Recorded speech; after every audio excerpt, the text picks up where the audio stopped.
morning. Morning. Happy 4th of July, everybody. When I think about July 4th, I really think of a couple of different things.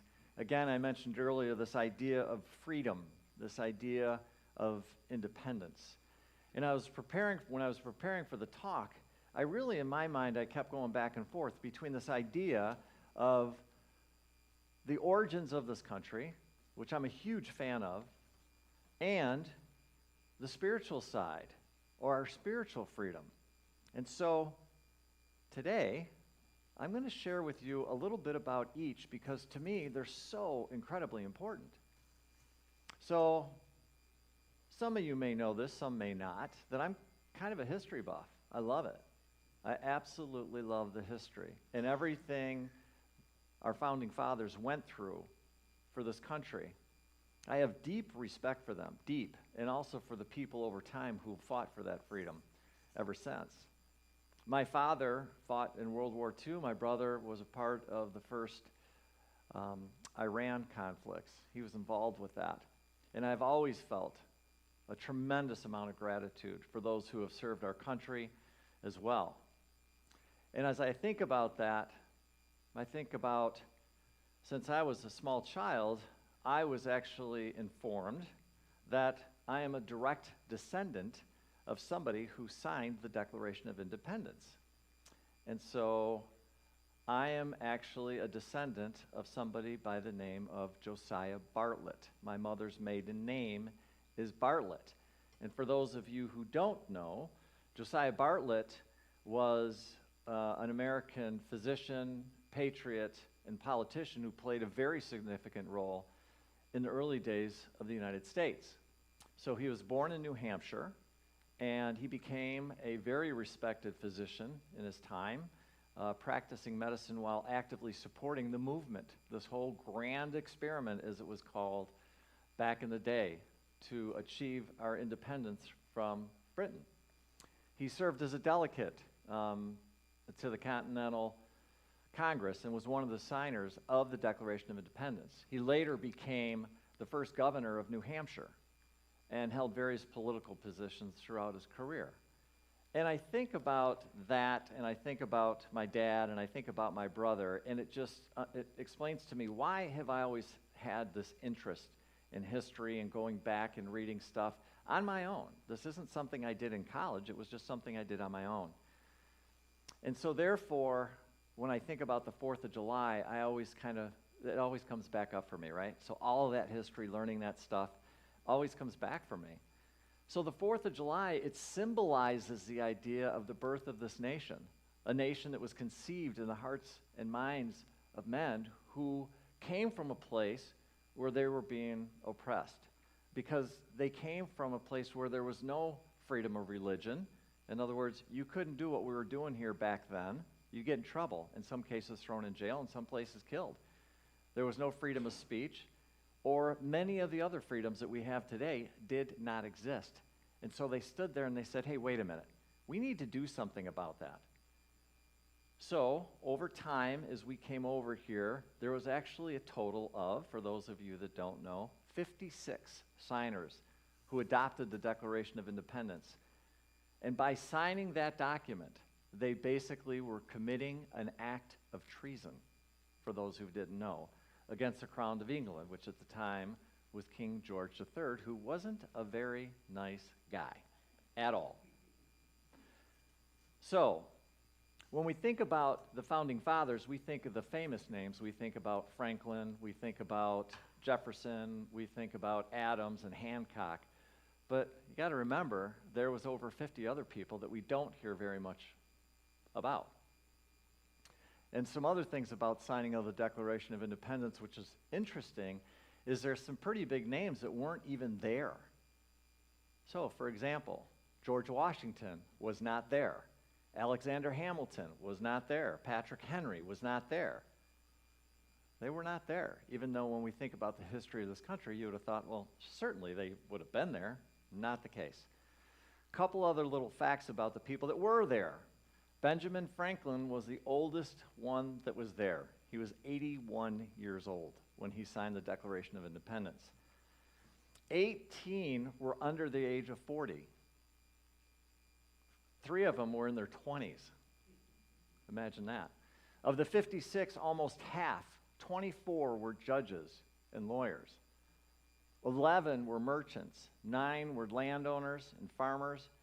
And the remaining 12 were doctors, ministers, and politicians. With only a few exceptions, such as Samuel Adams of Massachusetts, these people had substantial property. A lot of land is what they owned, right? And all but 2 of them had families. The rest of them all had families. The vast majority were men of education and standing in the communities. They were known, very much so. And they had economic security, as few people had back then in the 18th century. By doing what they were doing, by signing that document, they had way more to lose than they had to gain. They could have just sat back and did nothing. But they didn't. And by doing that, they put themselves at tremendous risk. One of the people, John Hancock, so a lot of people know it. When you look at the Declaration of Independence, you see his big name there. When he went to sign it, he wanted to make sure to make it big and bold because he already had a price on his head of 500 pounds. But he wanted to make sure that when King George saw that he didn't have to use his glasses. Isn't that funny? That's why he did it. Ben Franklin went on to say at that time, he said, "Indeed, we must all hang together, otherwise we shall most assuredly hang separately." They knew what they were getting themselves into. There was no guarantees, none. And just so you think that, everybody in this country was thrilled about letting go and joining, that is not the case. A lot of people did not want to do what they were setting out to do. That's the truth. They knew what they risked. The penalty for treason was death by hanging. And remember, the British fleet was already in New York Harbor, waiting for the word from King George, go get them. They were just waiting. It was already there, and they knew it, but they did it anywhere. Even before the list was published, the British marked down every member of Congress suspected of having put their name on that paper, on that document. And at that time, all of them became objects of vicious manhunts. Once that document was signed, look out. Here it comes. And it came. Some were taken. Some were hunted down. Some got away, like Jefferson had narrow escapes from being killed. All who had property lost much of it, especially if it was near a British stronghold. Of those 56 who signed the Declaration of Independence, 9 died of wounds and hardships during the war. 5 were captured and imprisoned, in each case with brutal treatment. Several lost their wives, sons, or entire families. One lost 13 of his children. 2 wives were brutally beaten and treated. All, at one time or another, were victims of manhunts driven from their homes. 12 signers had their homes completely burned to the ground. 17 lost everything that they owned. Everything that they owned. Yet not one of them defected or went back on their pledge. Not one. They put everything on their line for this thing, for this idea, for this concept of freedom and independence. Their lives, their families' lives, their fortunes, their place in society, and their reputation. All of it, they put on their line. For this, for what we're enjoying. One of the signers, a gentleman by the name of Abraham Clark, actually gave 2 sons to the officer corps in the Revolutionary War. They were captured and sent to the infamous prison afloat in the New York Harbor known as the Hell Ship, New Jersey, where 11,000 Americans captives were there to die. They went and died there because of the treatment on that ship. The younger Clarks were treated with a special brutality because of their father. One was put in solidarity and given absolutely no food.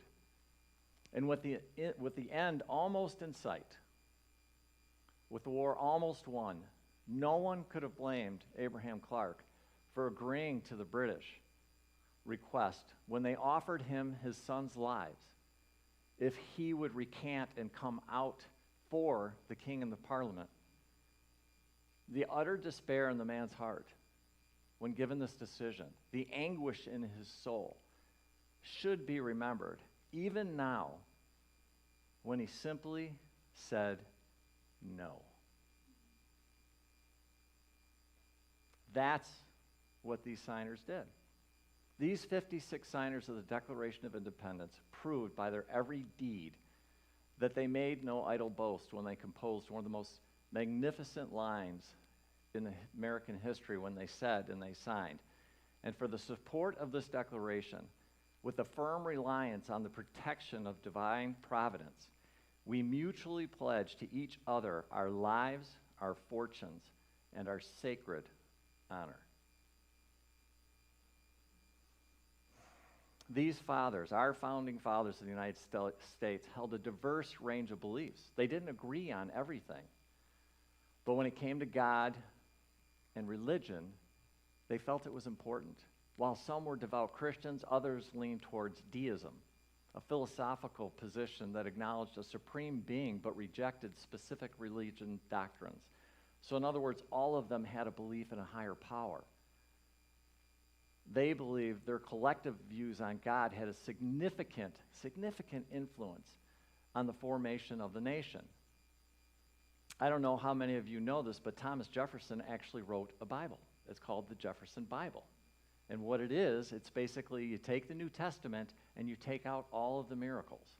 Because while Jefferson wasn't so sure of the miracles, Jesus walking on the water, Jesus bringing back Lazarus from the dead, Jesus turning water into wine, what he did believe is that there was something bigger in there, and the lessons for Jesus were in just beautiful lessons to live your life by. In other words, for Jefferson, that was his compass.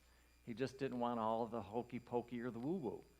So you can literally go buy, I've got one, called the Jefferson Bible, and that's what it is.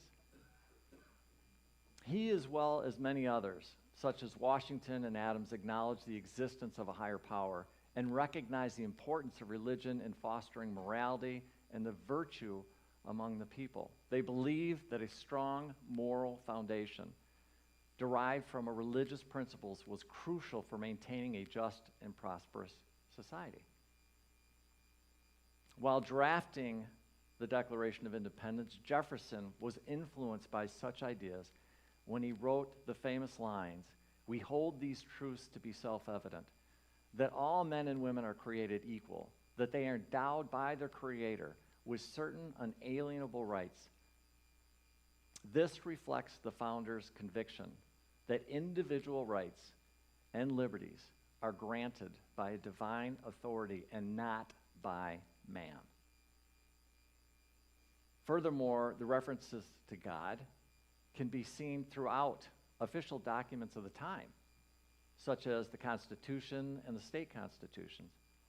These references, though not explicitly aligning with a particular religious doctrine, demonstrate a shared understanding among the founders of a higher power that governs the affairs of humanity. They knew it was important. And yet, despite all of that, the fathers also proposed this idea of religious freedom, but they also strongly believed, they knew that there had to be a separation between the church and the state. They knew that that had to be the case. So they sought to establish a government that did not favor any particular religion and allowed individuals to practice their faith freely.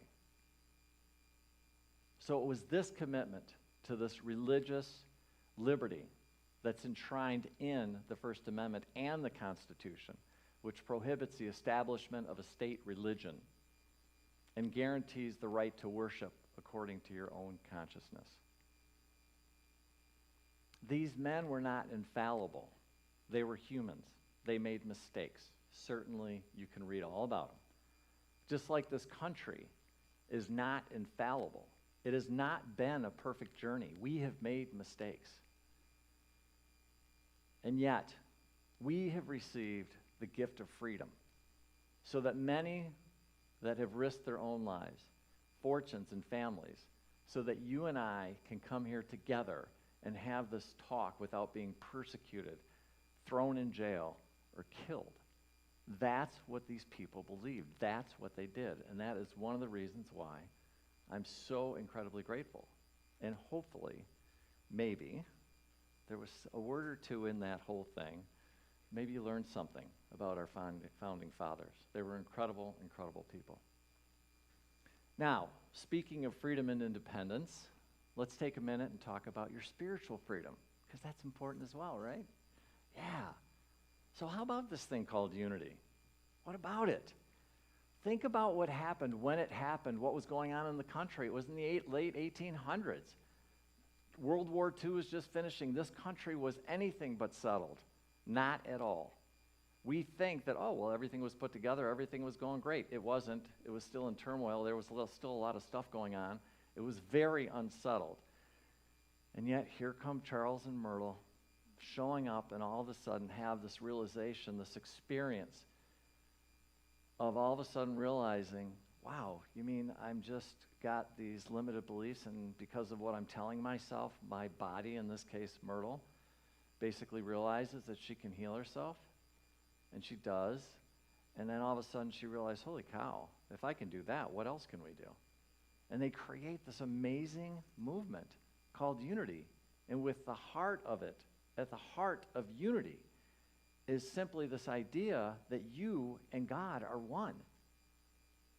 And that when you have that relationship going on in your life, it can be pretty magical. It can be pretty outstanding.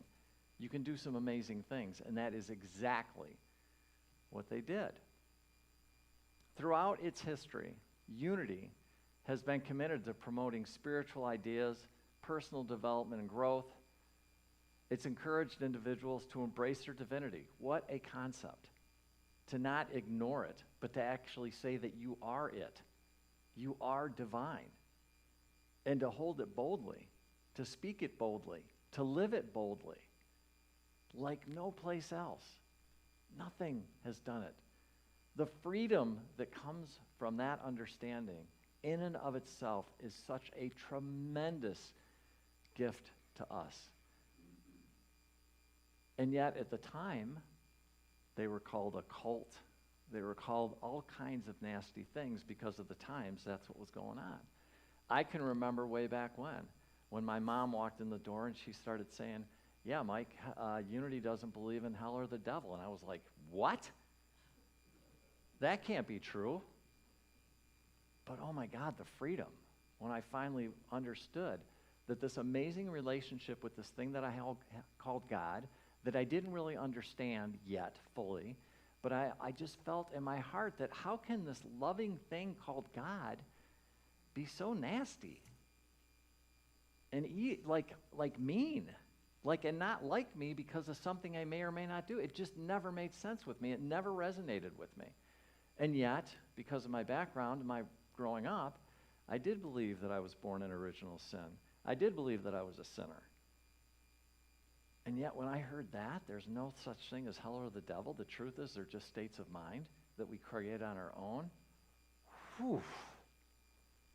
Tremendous freedom. Tremendous freedom.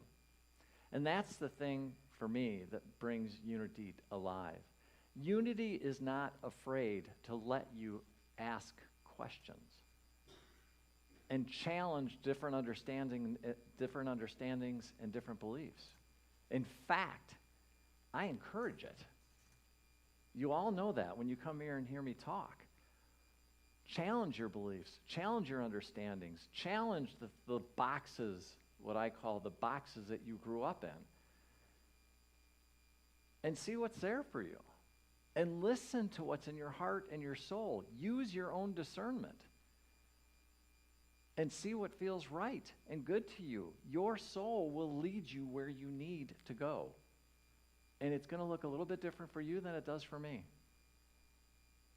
And my belief is the more you grow, the more you understand, things change. So am I the same guy now that I was when, 20 years ago or 30 years ago? No. Does the way that I process my own divinity, does that look a little bit differently than it did 20 or 30 years ago? Absolutely. Because you grow and you mature spiritually. And you continuously let go more and more and more of the stuff that was put in your mind by society that says you're not divine. And the more I can wrap my mind around that, the more my expression, the more my experience of this dance with God becomes such and so magical to me. It's the epitome of freedom. It's the epitome of freedom. And then one last thing about freedom when I think about it. Of course, I couldn't get up here and talk about freedom and not mention Jesus, right? So I love Jesus. Got a really cool relationship with Jesus, but I think it's a little bit different than, let's just say, the traditional view. Jesus is a tremendous friend, a tremendous mentor, a tremendous teacher for me, and has been for a long, long time. And as I study his life, his entire message was about spiritual freedom, when you really, really boil it down and you really study it. But not only spiritual freedom, but he also taught us how to attain it. So he talked about this idea that I'm mentioning, this idea about these limited beliefs that we have, that we're separate from God, and what we are, and finally accepting our own indwelling spirit. The same spirit that Jesus had inside of him, he was encouraging everybody and saying, hey, this thing that I've got, you've got too, by the way. In other words, there's no difference between us, none. He was really clear about that, really clear about that. And as he lived his life, that's what he went around talking about, spiritual freedom. And this idea of just letting go of these things. And those lessons and stories have been shared in the Bible and so many other teachings as well. And when I think about the different teachings that have come along over time, I think about Course in Miracles. I know some of you do Course in Miracles. I think about the Course in Love. Some of you people do that. And then many of you right now are going through the Way of Mastery. How many people here are doing Way of Mastery? Yeah, there's a handful, right? And I love that material, by the way. It's so near and dear to my heart and so powerful and so light. And I'm just going to share some thoughts that Jesus shares in the Way of Mastery. And he starts explaining like what starts to happen as you start to awaken. But he starts off with this idea and he says, you've fallen asleep. And at some point there comes an urge to awaken. How many people are having that experience right now where all of a sudden you noticed in your life there's this little thing that keeps saying, I'm here, I'm here. It's your soul, and it's urging you to awaken. And by the way, more and more and more of you are having this experience. I know because you're telling me. And it's happening. And when it comes, it's unmistakable. You cannot ignore it. It will not let you rest. It won't. Jesus calls this the first stirring. I love that. It's a stirring within inside of your soul. It's saying, hey, pay attention to me. I'm here. And at first, you can sit there and you're looking at it and you're like, am I going freaking crazy? Like, what is going on? I don't get it. But that's what's happening. Your soul is waking up. And it's telling you to pay attention. And it begins to speak. It begins to whisper at the depths of your being. It nudges you. I tell you that all the time. Pay attention. When this starts to happen, like your antennas need to be up.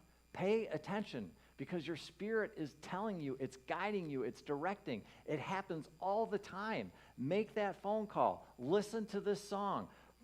Get this book. Go listen to this crazy guy named Mike talk on Sunday mornings. It's nudging you because it knows exactly what your soul needs to do in order to heal, in order to remove this thought or this idea that you are separate from the divine. It will show you how to do that if you will listen and then do what it tells you to do, which can be really freaking scary at times. And I get that. But if you will do it, your soul will lead you to your own spiritual freedom. It will do that. And you don't need somebody up here telling you how to do it. I know I may be putting myself out of a job, but I don't care. What's more important to me is your spiritual freedom. That's what's so important. And what I'm telling you is, it is a real thing. This just isn't me up here blabbering. Spiritual freedom exists. You can have it. You really, really, really can have it. But you got to slow down. You got to listen to those nudges. And then all of a sudden, some questions start happening in your mind. They're like, well, who am I? What am I? Where did I come from? What is life? What is God? And you start to get those questions, and then we start to get to play with them. And then it becomes this beautiful dance where God has taken your hand and just showing you so beautifully, so lovely, without shame, without blame, without guilt, without judgment. Imagine, if you will, dare to imagine that you're in total acceptance. That Spirit loves you so much, regardless of what you think you have or haven't done. It totally accepts you and totally loves you. And so you get to do this dance. And then Jesus talked about this idea of what he calls dismantling the blocks. He says, ultimately, the truly awakened completely requires the dismantling of very subtle, deeply embedded patterns of perception.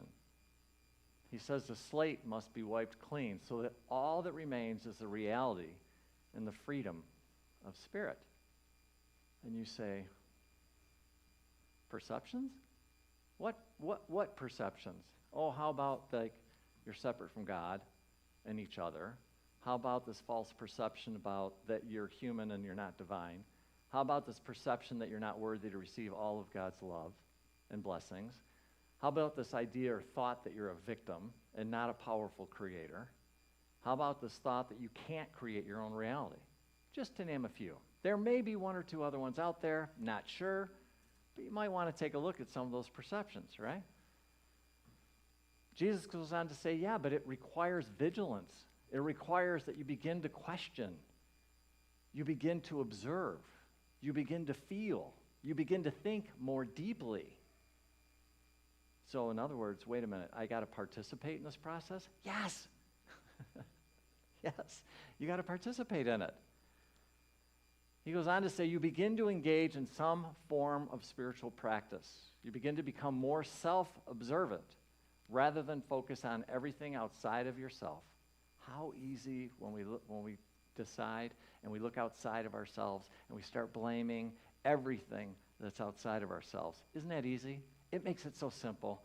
You can become such a victim. Well, it's not my fault this is happening. Yeah. Where's the power? The power is when all of a sudden you make a decision that I'm going to create my own reality. I'm going to step into my divinity. I'm going to own it. And you accept responsibility for it. Then things change. You're no longer a victim. It's scary. I get it. It can be really scary because that's not what we've been taught. In fact, in some realms, it almost could be called blasphemous. How dare you think that you can create your own reality? And yet that's exactly what we're doing. We're stepping into that space where we are, and we're making the decisions to create our own reality. We don't do it alone.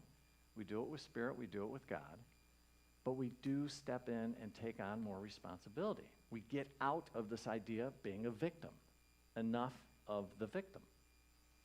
You stop blaming and shaming, using guilt and judgment. Right? So, just to kind of wrap things up. July 4th, as you spend these next few days in your travels and with family and with parties and whatever else you're doing, I invite you just to think about this idea of freedom and independence. And when you get a moment, maybe just say thank you to the people that came before us that founded this country and everybody that served and even died for our freedom, for our ability to be able to do what we're doing here this morning, because that doesn't happen everywhere in the world. You can't do this everywhere in the world. There's places where it doesn't and will not and cannot happen. It's illegal. And yet here we are, having these discussions openly, freely. So maybe take a minute and think about that. And then maybe, when you get a moment, just give I call them Uncle Charlie and Aunt Myrtle, a little bit of a thank you for what they did and what they created over 150 years ago. And then lastly, my buddy Jesus, who I just absolutely adore for what he did and everything that he shared, and everybody that was around him at the time. They were pretty amazing, all of them. And because of that, we are able to have this thought or this idea that if we slow down, we listen to what's inside of our heart and soul, and we follow those nudges, you can experience the greatest gift, in my opinion, ever, and that is your connection with God and the divine. There is nothing better than that. God bless you. Have an amazing July 4th weekend. I love you. You're amazing. You're incredible. I'm so happy that you're here. And I hope so much, my prayer to you is to do the dance with God the way that it was meant to be, which is this incredible time where you just get to melt in God's love. It doesn't get much better than that, folks. It doesn't. When you can feel that experience, you don't need anything else. You need nothing else. Nothing else. Awesome. Have a great day. God bless.